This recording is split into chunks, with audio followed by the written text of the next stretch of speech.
Thank you, Tom and Marcia. It's my freshman year here at Cypress U. Thanks for having me. I've been with Narus Health for 3 years. Andy Loving, our COO, you'll hear from him later. Jim Meadows, our CMO. We all joined Narus Health 3 years ago when we started this company. And I want to tell you a little story. And the guy on the, I guess, your right or your left, the older man. He's sitting there talking to Michael Burcham, our CEO. The older man is my father. A lot of what you'll hear today is because of him. And he had a personality that was just amazing. He dotted every I, crossed every T. He planned for everything. He used to look at his financials, and he would have a big green, those big accounting sheets, and he'd have his pencil and really do it, just that kind of type A personality. And I used to sit there in amazement. I'm like, you're CIO of a healthcare company, how about Excel? Nope, just wanted to really use his pencil and paper. In 2011, he woke up with blurred vision, thought he had detached his retina, thought it was too much golf, whatever it might have been. Went to the doctor, they found a mass behind his eye. Ended up being ocular melanoma. Gave him 3 years to live. Needless to say, it really pulled the rug out from not only him, but all of us. My mom became his primary caregiver. And what you'll hear today are a lot of the issues that we saw as just the family, for my dad and mom, of what they were going through together. I'm sure all of you have your own experiences with a loved one who's experienced a disease. I speak a lot about cancer. Obviously, it's very personal to me. But what you'll see here and what we built at Narus is a disease-agnostic care management solution. The problem, we all know it, the healthcare system is complex, especially when you're diagnosed with a disease like cancer. My dad being this type A personality who was a healthcare veteran, I was like, well, at least you kind of know how to do this. It was still incredibly difficult. The multiple appointments, traveling to the specialists across the country. Do I do a clinical trial? Do I not? What's going to happen to me if I do this clinical trial? The unknown answers to all those questions. We didn't know. We loved our oncologist, Dr. Infante. He was an amazing man who cared deeply about my family. Problem is, he couldn't be there 24 hours, 7 days a week. My mom and dad used to carry around these legal pads, and it used to humor me so much because they would never remember what to ask Dr. Infante when that appointment came up. So they would carry these legal pads when they were around their home, and they would say, you know what, why do I feel this way? And they'd write it down, remembering to ask Dr. Infante at that appointment. So I would always go to that appointment with them because I worked around the corner. And I would sit there and we would wait and we would wait and we would wait. Dr. Infante knew we were there, but he had a hallway full of other patients and their families that he was trying to help. And they would bring their families in and they would ask all these same questions. He would get to our office or our room and probably 25 minutes late, 30 minutes late. And as soon as he got in, my parents would bring out that legal pad. And what were they doing? They were asking him questions of symptoms that happened to them, and I say them, the previous week. Because my mom, while she was not sick, she had her own issues, anxiety and depression, and really nowhere to turn to. So she would ask all these questions. Or why is he not eating? Is it something with my cooking? She was a great cook. And then he would ask his own questions. And what would happen is we would spend 45 minutes, and Tom kind of mentioned the rearview mirror just a second ago. We were talking to him about issues that happened the previous week. And it left very little time to talk about the disease going forward. And what are those next steps that we're going to do as a family? I would leave that appointment. First thing I'd have to do is pull out my cell phone. And I'd have to call my brother, I'd have to call my sister, to call my dad's brother, my dad's sister, and probably make 15 calls because everybody wanted to know what's going on. And I tell these stories because a lot of what you're going to see, we built to address a lot of these issues that we came up with. Jim, I met 6 months before my father died because Jim was my dad's palliative care doc. Jim changed my dad's and mom's life. We just met him too late. So what you'll hear a lot is upon diagnosis. You'll hear me say it. You'll hear Jim say it. The earlier our care management solution engages with your members or your patients, the better the experience is going to be for them. And I think the better the savings are going to be from a ROI perspective. So you'll hear me say, upon diagnosis, we need to get them early. We need to get them early. It's not just about the savings, but man, when that rug is pulled out from under you, believe me, you want 24/7 care. So that is why we built Narus Health. I think it's really important for you to understand the why before we get into the what and the how. What's our goal? We like to say we want to meet the patient on their own terms. Look, everybody's different. Every industry is different. We have companies that are trucking companies. We have a company that's in the barge business, so we're taking care of captains who are on the water for 28 straight days. A long-haul trucker who's driving across the country who left a wife who is sick. Everybody's a little bit different.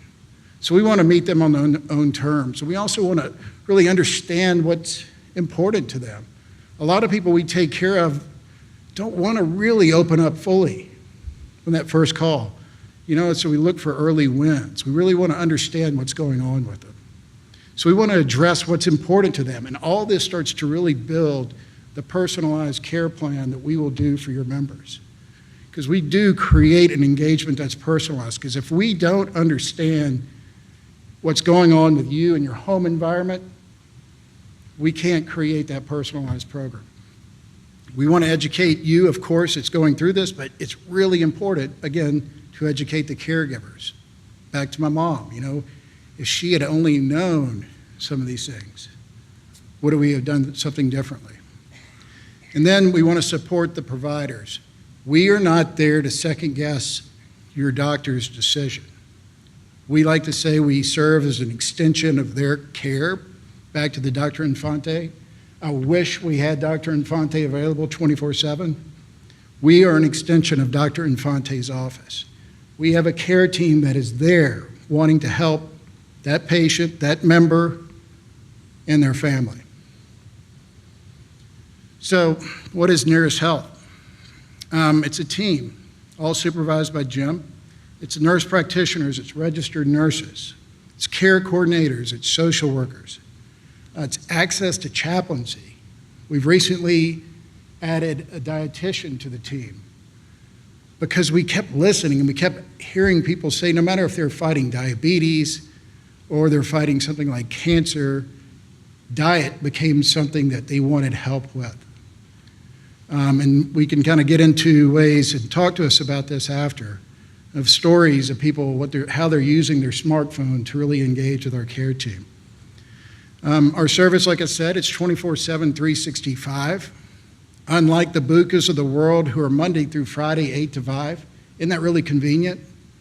Let me try to really get my question or I've got a bad problem and get to you during the same time of my working hours.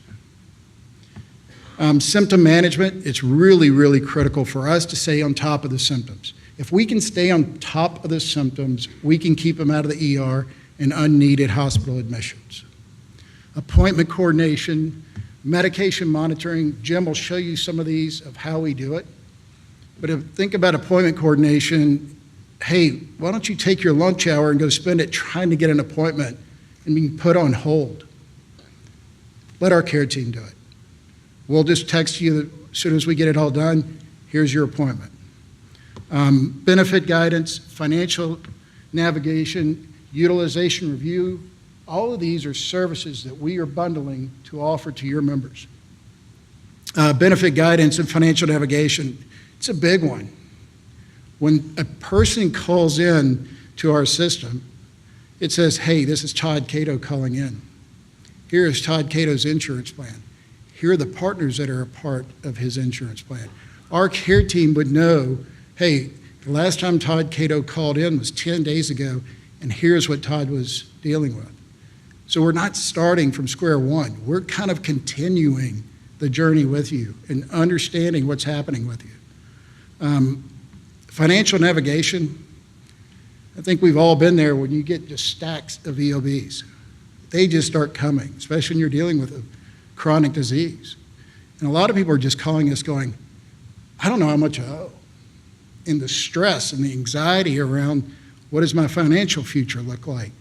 And if I continue down this path, how much is my out-of-pocket expense going to be? So all these things our care team is built to handle. Let me tell you now how it kind of works. Here's two examples. Lucent Health, we have a wonderful partnership with them where daily we're looking at probably about 35,000 claims and looking for the risk alerts inside those claims. So we're getting clinical data, pharmaceutical data, and we're doing our analytics looking for those risk alerts inside your member population. If we see it, then it's being handed off to our triage and enrollment team where they're performing the outreach 24/7, 365, as you've heard me say. If we can engage, we enroll you into a deeper program where we really kind of understand what's happening with you, not only clinically, but we'll understand what's going on with you socially, and Jim will get into that. And then all of a sudden, you're now in this program where we'll start taking care of you. We're there with you for the entire journey.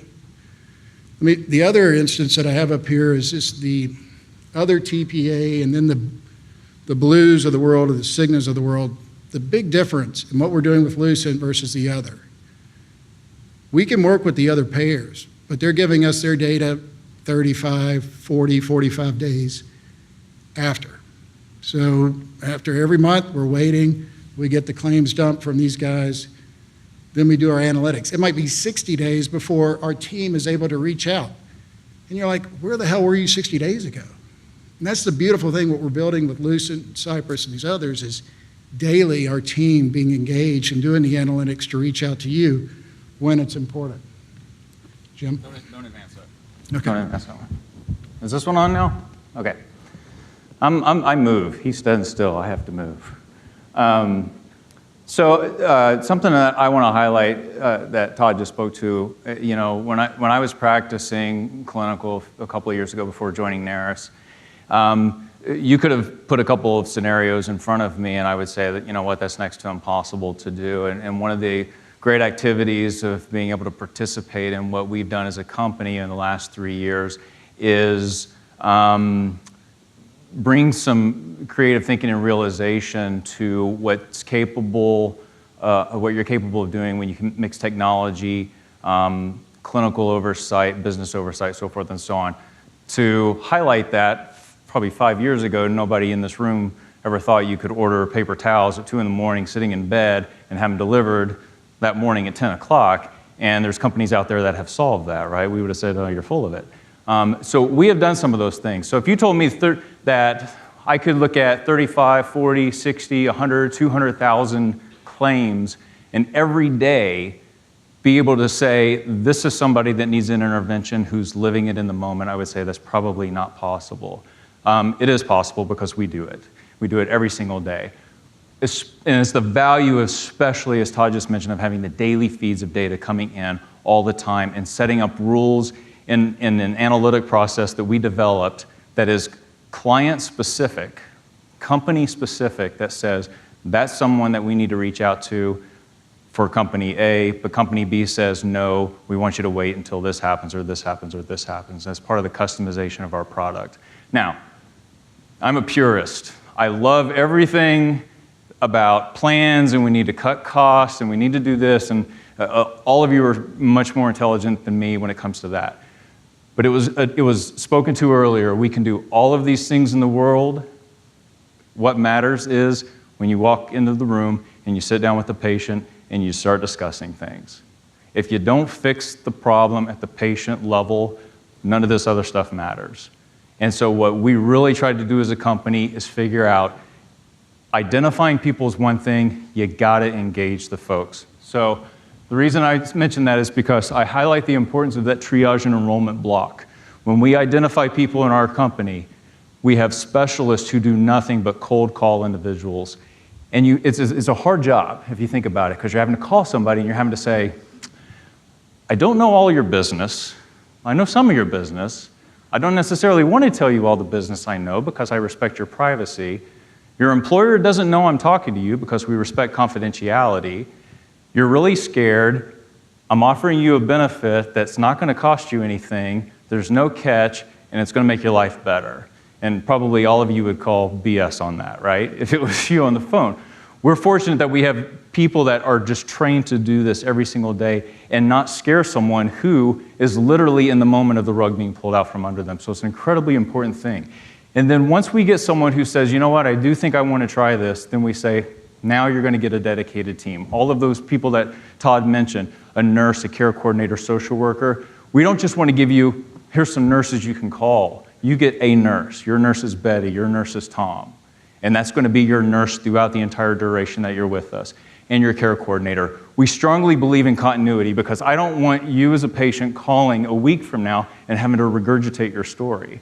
I want you talking to the person you've been talking to. And conversely, upstream, I want continuity. If I'm working with Acme Company, I want a team devoted to Acme Company and to take care of all their people. And so we do this. We tour companies that we're taking care of their folks. We want to understand their products. We want to understand if they manufacture widgets, whatever the case. Todd mentioned a barge company. We want to address, hi, Captain so-and-so. How are you doing? How was your day going down the Mississippi? I mean, we really need to get personalized, and we have to do that because we have to win the trust of these folks.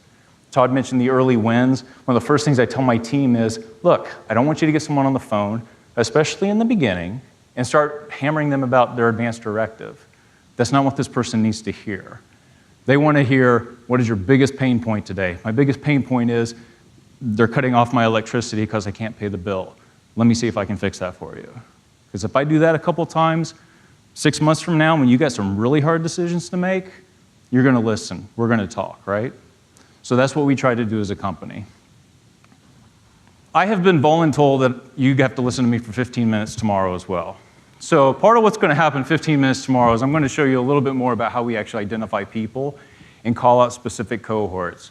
So I'm going to give you a high-level view of just how we do this. We have this amazing machine that we have built in-house. Some really, really smart folks that have done this. And we have all of these rules, and we're constantly scrubbing and looking at data at the claimant level, and we're looking for patterns in this stuff. Has someone gone to the ER or an inpatient stay? Has a pre-cert come across? Have they had some type of catastrophic code hit, right? Are they in the top 10% of spenders? Have they suddenly had an expensive claim come through that might be tied to an ICD code that's not impressive in itself, right? So we're looking at all of these different triggers, and we're looking at the triggers in relation to other triggers to identify some of the folks that we need to potentially reach out to. Now, when we do our analytics, and one of the things that we do for companies, before we go live, we say, okay, let's look at your cohort. We really like to look at a couple of years of claims data because it's really important. If I'm doing an analysis on a national retail department store, they're going to have a very different patient population than a company that's a barge company, right? It's really important for us to understand where the diagnoses fall in that group. But historically, and you all probably know these numbers, it always breaks down like this. 2% of people, the population is the outer ring. 2% of people are making up about 35% of the spend. Very, very few people, very, very expensive cases. 3 to 5 is about a fifth of it. 6 to 10%, 15. Bottom line, 10% of the people, 70% of the spend. I'm going to tell you, some of these people are always going to be expensive. Some diseases are just expensive. One of the values we bring is we identify these diseases so early on that we can tell the employer, heads up, won't be this year, but next year, you're potentially going to have this type of cost hitting you, so plan for it. Stop-loss carriers really appreciate that type of insight as well. But this guy right here, 10 to 50%. We call these the early diagnosis, the emerging cases.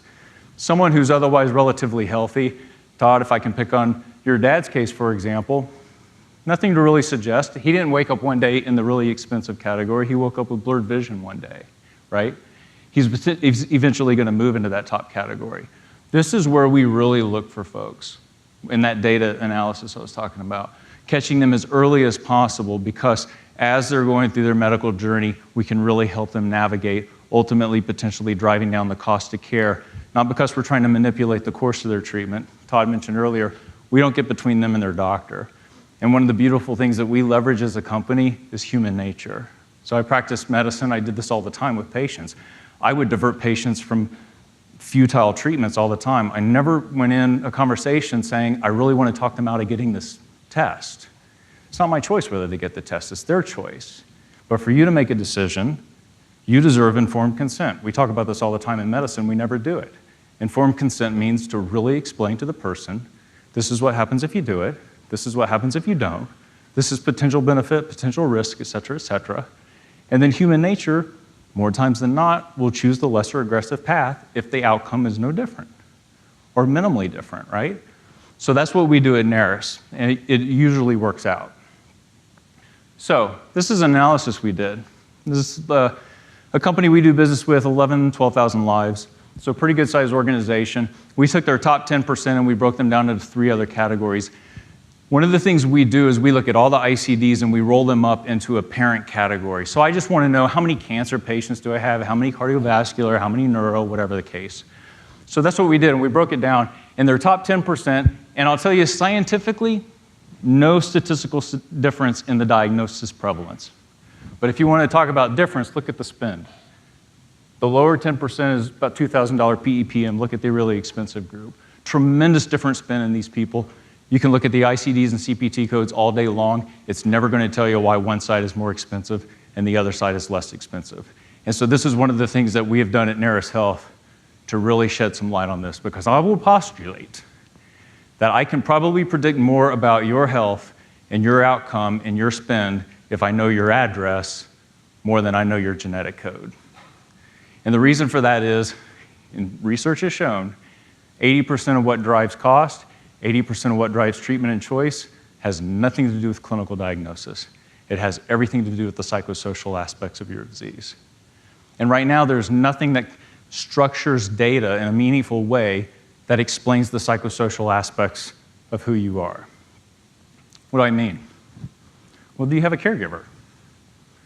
I get patients coming to the ER all the time, and they're anxious and they're panicked, and if you get a patient who has cancer and they come to the ER, they're going to get admitted. They're probably going to get a scan, even though they had one 3 days ago, right?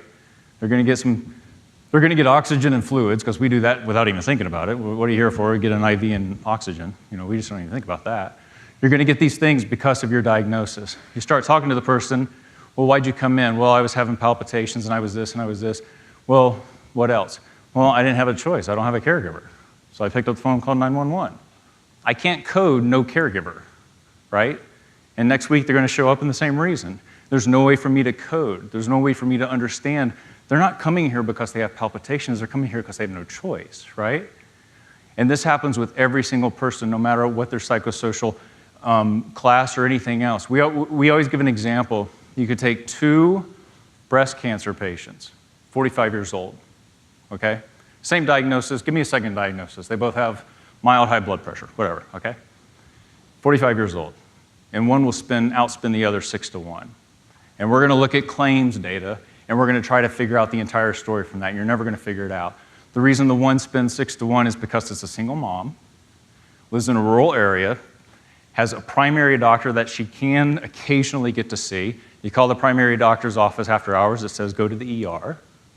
The other one is a mother of 2, married, has a live-in caregiver, affluent area, urban city, has 3 specialists, has a concierge service, right? It's those things that drive the cost. But again, no one is looking at that in a structured way, structured data. So we do. We said, okay, well, we're going to take care of people. We want to take care of everything. We want to take care of their symptoms. We want to take care of their medicines. We want to keep them compliant. We want to do all of these things as a company, but we know 80% of what we do for people is going to fall off of an EMR. It's going to be connecting them with their relatives. It's going to be calling the 15 people after the doctor's appointment. It's going to be scheduling their doctor's appointment. It's going to be finding out, do they even understand what their treatment plan is? Do they have informed consent? And so we said, we're brilliant. We're going to do this. So we just need to go find something to do it, right? Got to go, Microsoft probably has something, right? Or Apple, or I don't know, someone that we can plug this into. Well, it turns out they don't. So we had to build something that would do it. So we built our own software. We made a strategic decision as a company early on that we were not going to begin to take care of anybody until we had a platform to be able to meaningfully do it. And it had to be something that was efficient, it had to be something that was scalable, and it had to be something that connected everybody involved in the case, and it had to protect the interests of everybody involved. So we had a whole lot of late night brainstorming decisions. And we said, okay, Todd, you've lived this. You've lived it recently. What were your pain points? Well, I had to leave the doctor's office and call 15 people, right?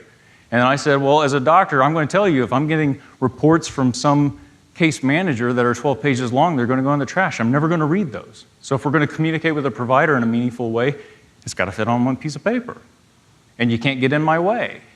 And so we went around, well, Michael, our CEO, Michael, as a business owner, what do you need this company to do if it was serving you? And so that's what we did to come up with the solution and the technology that I want to show you in a second. But then we said, well, okay, well, that's cool. We'll build it. As long as we're building it, we can make the widget look like anything we want to, right? So we need to even get more granular. Because if someone doesn't have a caregiver at home and we do something to fix the caregiver situation, we need to record that. We need to document it because we need to learn. I mean, we're discovering and structuring new data, right, that most people aren't collecting. We need to even see what works and what doesn't work if we really want to be a good, effective company. So we did that. We do it through our care plan. I'll show you this in a second. Every problem we identify with somebody is considered an issue in our system. And so this is what the staff work in every day, no matter what the problem is. I'll go back to this last slide. You come to me with a problem, come to Narus with a problem, I enter it in our system. Our system immediately puts it into one of 14 categories on the back end, okay? If it's a caregiver, trust me, there's a place where that data lives. If it's a medication copay problem, it has a place to live. An insurance question, if you're having fights with your sister, I mean, we got a spot for it. All the way down to if you have a dog or a cat. And that data goes somewhere because we're learning from that information, right? So, but at the issue level, we capture, you have an issue, every issue has to have a goal. The system automatically generates it. It's very efficient. So, if your issue is anxiety, my goal is I'm going to work on your anxiety until you tell me it's better. I don't care if your doctor says it's better. I don't care if your spouse says it's better. I need to know that you say it's better. So that's my goal. And that issue is going to live forever in that care plan until we resolve that. But what do I have to do to get rid of that issue? What do I have to do to achieve the goal? Well, I got to find out if you're on medicine. I got to find out if you're compliant. I got to find out if it's the right dose or not, or if you can even afford it. But I also know that you're kind of open to therapies, so some relaxation breathing and some yoga and some meditation might be good for you. I also know that you're a little frustrated with your deity because you're in a situation that you didn't ask for, so you have some existential issues that are really driving some frustration. A nurse is not the person to have that conversation with you, nor is a physician or a nurse practitioner. A chaplain is the right person to have that conversation with you. And so I need to connect you with the chaplain. I'm losing weight. That happens when you have cancer. I would always tell my patients when they were diagnosed, I would tell them, you're going to lose weight. Nothing that can be done about it. You will lose weight. You have to understand what's ahead of you. And you have to figure out ways to try to alleviate it as much as possible. I have to have a dietitian to do that, right? You see the team approach? So now I have all of these actions that I'm going to do to achieve this goal. And all of those actions are going to be done by different members of the care team, and I need that information spread to the care team efficiently. So again, that's what our platform does. When an action works, we mark it that it works. If it doesn't get done, it's marked that it doesn't get done. The day that the patient tells me my anxiety is better, we close the issue. Our system says, what did we do to get there? And after we do that a few hundred times, the next time a 45-year-old presents with anxiety who happens to live in that zip code and has this community resource, our system says, you ought to try these 5 things, because historically those are the ones that work the quickest. So the system learns on itself. The system we built is called Compassion. It's a really cool platform. I'm not going to speak to the tech. I can't, first. I've learned a couple of phrases. I like to throw phrases out. It's AWS or encrypted or something or other. It's pretty cool. It's enough.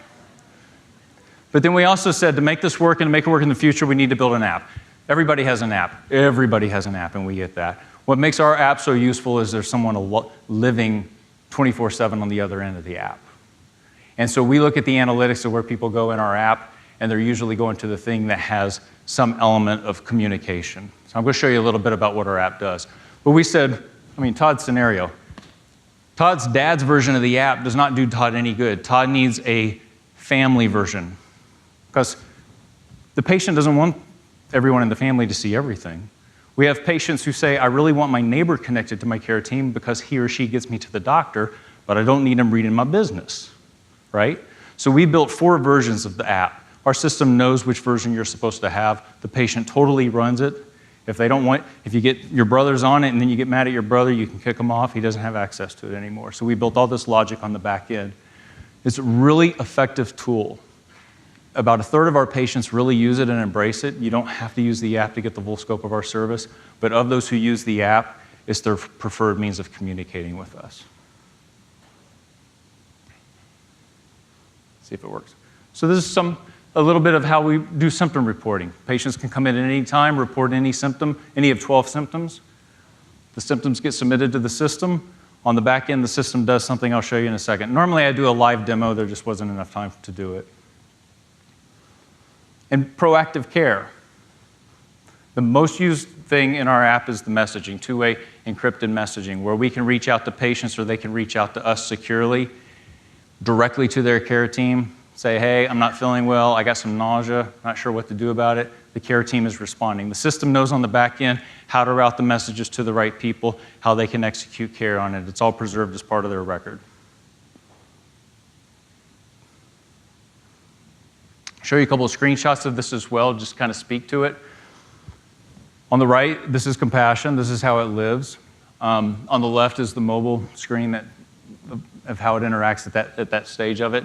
But this is what my staff see every day. You see in the top, there's an alert section. You see there's a messaging section. This is how we love our screens to look, because if this nurse signs in and those 2 screens are blank, those 2 sections are blank, it means they have no fires to put out. But if a person pushes those symptoms like they just did, the alerts start channeling through our network to the appropriate people, only to the nurse that's involved in the case. But then if the nurse isn't there, the system needs to route that message somewhere else. So it has this entire escalation pyramid written on the back end.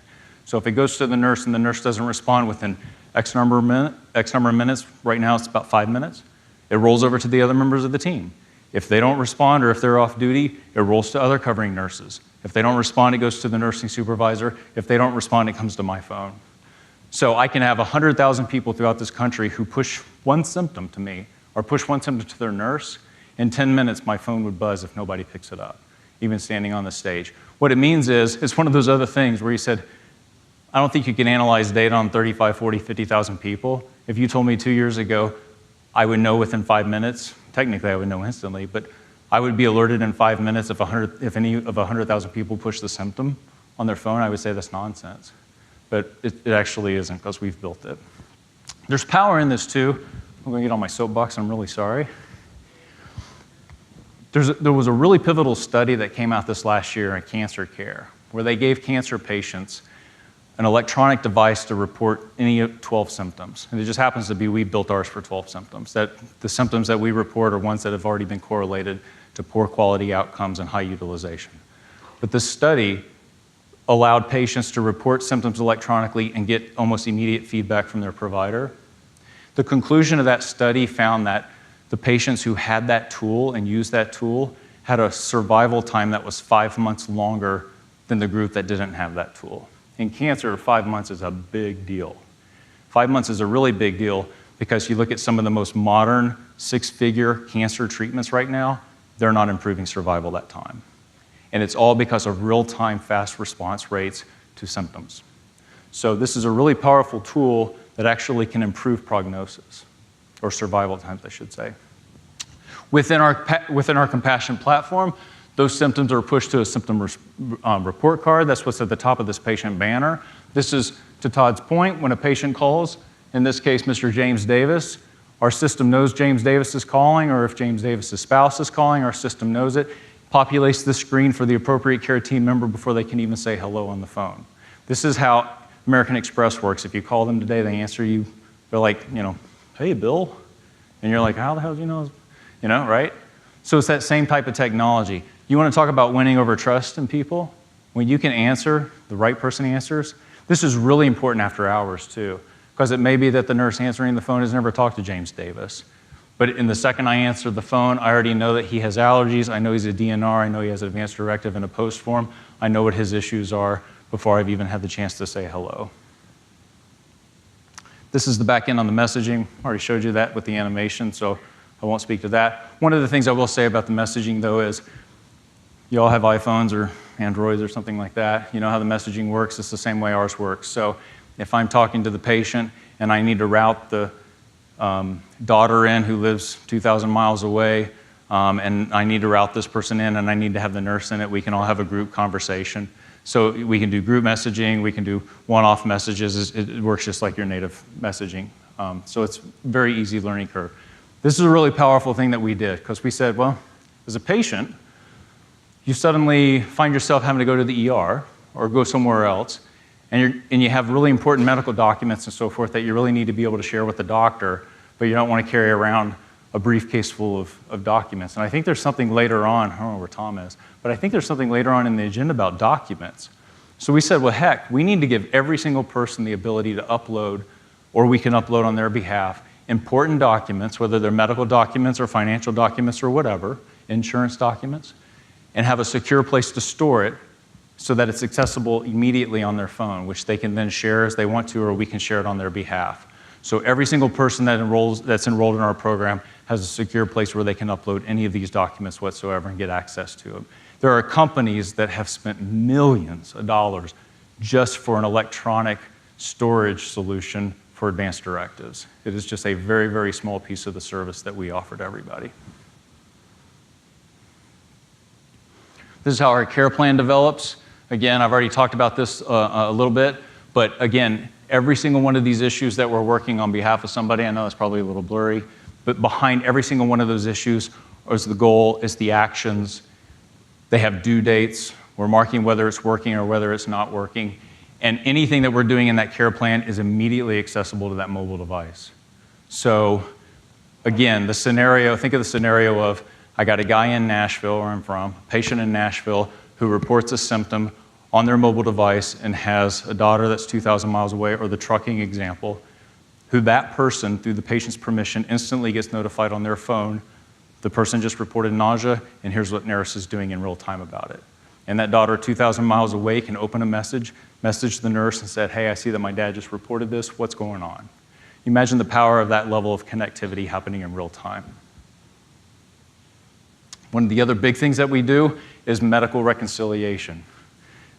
Pharma data, most data comes from three places. You got what the doctor thinks or says or writes. You got what the patient fills or doesn't fill and does or doesn't take, right? And then you have the claims of what has been filled, but in no way speaks to the compliance. So our pharma reconciliation really is asking the patient on a regular basis, tell me everything you're putting on you or in you. That is our true med list. But our system looks for discrepancies in the data. So if a person's not telling us that they're taking a beta blocker, but we have a claim that just came through that they're on a beta blocker, it gives us a creation point to have a conversation. Well, you got this drug filled, you got this medicine filled, do you have it, do you not have it? And then whatever we put in our system from the medication perspective is pushed to the mobile device. Patients can record when they're taking their medications or not. They can say that they're skipping a dose or taking a dose or the reminder to take the dose, and that data is pushed back. So when you talk about the Dr. Infante visit and the power of a one-page document for a provider, and we can say, here's a one-pager of your patient in the last 3 weeks, every symptom they reported, the degree they reported it, every medicine they took, and their compliance with that medication. It's a really powerful tool to make that precious 15-minute visit be 3 minutes about the past and 12 minutes about the future, instead of them having to get that information during that visit. Make sense? And then one of the last things I'll show you is we also said, because we're always gamifying the mobile. I mean, we're constantly updating the mobile and doing all this stuff to make it really meaningful for patients. And patients were like, look, I got doctors, I got pharmacy numbers, I got all this stuff that I'm supposed to be calling and putting it in our phone. Well, we have that data. We have it in our Compassion platform. So we said, well, heck, we'll just push it to the mobile device. So anytime we add a doctor, a pharmacy, a preferred network number, or whatever the case is, it's automatically pushed to the mobile device securely in our app. So all of our members have one secure place they can go for their important medical contact phone numbers. So all they have to do is, I want to call Dr. Infante, I just hit the little call button and it calls his office. So this is something that we get a lot of positive feedback on, just simplifying the task of that for them. This just shows that every encounter we do creates a summary. Actually, every encounter we do creates 5 distinct reports, but nonetheless, those reports are pushed back to the mobile device for complete transparency to the member. I didn't get on my soapbox too much. I tried. Yeah. I want to show you a video. We built this because as we started launching and working with Lucent, Cypress, and bringing on more companies, the really important thing is really educating not only the HR departments, the brokers, but the employees. You know, we're not here only when you have cancer, call us. That's not why we built it. We built it to be your healthcare concierge, available 24/7. So we built a video just because we wanted to do a better job of educating the employees of what it is our service does. So this is just a quick little video that the HR teams of the companies, and our companies range, from 50, 12,000, we're having conversations all the way up into the 100,000 employee population. So size of the company is not an issue. We can bring on anything as long as we're getting that data. Meet David. He's one of your coworkers. He's a top performer, he's always smiling, and is typically in good health. But today, David is sick, and he's running out of steam. He knows that when he gets sick, he has to start juggling his medical care with his already hectic life. Not only does he need to keep up with his normal work, now his ticket's been punched for visits to the doctor, trips to the pharmacy, and phone calls to his insurance company. Shouldn't there be a smarter way to navigate this journey? A conductor to show you the way? That's where we come in. We're Narus Health. We'll guide David through the fog of today's complex healthcare system. We'll set him on the right track with personal support, education, and treatment plans that David and his family can access 24/7. And since your employer cares about David and about you, they've bought tickets for you both. Have a quick question about a symptom? Send us a message and chat with a real person. Need help understanding a document from your doctor? We can take care of that. We're experts at translating medical jargon.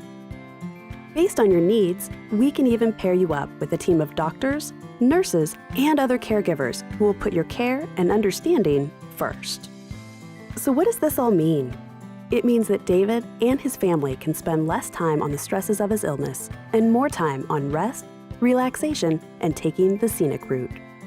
It means that with the Narus team on his side, they can all keep moving forward. Download the app today to see what we can do for you. So there you go. I mean, this is complicated stuff, and this is kind of a big deal, and it takes everything that you've known and it takes it to the completely next level. So I would encourage everyone to spend some time talking to Todd and with Jim and Andy at their booth at table time and at lunch and all the other opportunities to interact with them, because this is really cool stuff and is not like anything you've ever seen before. So before we go on to the next one, who's got any questions? Anyone? Holly's got a question. Yeah, I think it's important in just having worked with you guys to get people to understand how much care you take in getting to know the employer and the programs that they have in place and the value of the redirect. We talk a lot about redirecting care, and somebody who has a telemedicine program, making people aware that you have this resource available for you and what that can do. So I avoided, from my own personal pocketbook, $600 in a care visit because you redirected me to a telemedicine program. So I think that's really valuable information that people should understand and kind of understand what you're doing to understand the employer to that degree. Agreed. Appreciate it. All right. Talk to these guys during table time, all right? Thanks.